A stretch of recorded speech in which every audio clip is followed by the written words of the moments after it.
Hi friends, welcome back to our channel விஎஸ்எல்வை tasty kitchen. கீரை பிடிக்காதுன்னு சொல்கிறவங்க கூட இந்த மாதிரி கீரை தொக்கு செஞ்சு கொடுத்தீங்கன்னா கீரை வேணும்னு கேட்டு வாங்கி சாப்பிடுவாங்க. அந்த அளவுக்கு டேஸ்டியாக இருக்கும். வீடியோக்குள்ளே போகிறதுக்கு முன்னாடி நம்ம சேனலை சப்ஸ்கிரைப் பண்ணாதவங்க சப்ஸ்கிரைப் பண்ணிக்கோங்க. ஃபஸ்ட்டு ஸ்டவ் ஆன் பண்ணி கடாய் வச்சுக்கலாம். 2 டீஸ்பூன் எண்ணெய் சேர்த்துக்கோங்க. கூடவே கொஞ்சமாக கடுகு சேர்த்துக்கலாம். கடுகு லைட்டாக பொரிஞ்சு வரும்போதே 1 ஸ்பூன் ஜீரகம் சேர்த்துக்கோங்க. இப்போ 2 காஞ்ச மிளகா, 10 சின்ன வெங்காயம் இதில் ஆட் பண்ணியிருக்கேன். எல்லாத்தையும் சேர்த்து நல்லா வதக்கி விடுங்க.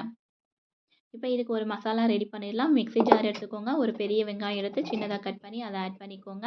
அது கூடவே 10 பல்லு பூண்டு சேர்த்துக்கோங்க. 1 ஸ்பூன் அளவுக்கு சில்லி பவுடர் சேர்த்துக்கோங்க. கொஞ்சமாக தண்ணி விட்டு நல்லா மையாக அரைச்சி எடுத்துக்கலாம். இப்போ அரைச்சி எடுத்ததை கடாயில் ஆட் பண்ணிக்கலாம். ஒரு 5 மினிட்ஸ்க்கு மீடியம் ஃப்ளேமில் வச்சு பச்சை வாசனை போகிற அளவுக்கு வதக்கி விடுங்க.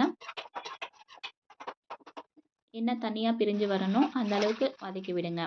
இப்போ நம்ம வாஷ் பண்ணி கட் பண்ணி வச்சுருக்கிற அரைக்கீரையை இதில் ஆட் பண்ணிக்கலாம். கீரையை நல்லா சின்ன சின்னதாக கட் பண்ணி வச்சுக்கோங்க. அப்போ தான் சூப்பராக இருக்கும். இந்த மாதிரி வதக்கி விடுங்க. ஒரு 2 மினிட்ஸ் குக் பண்ணால் போதும். கீரை சீக்கிரமாகவே குக் ஆயிரும்.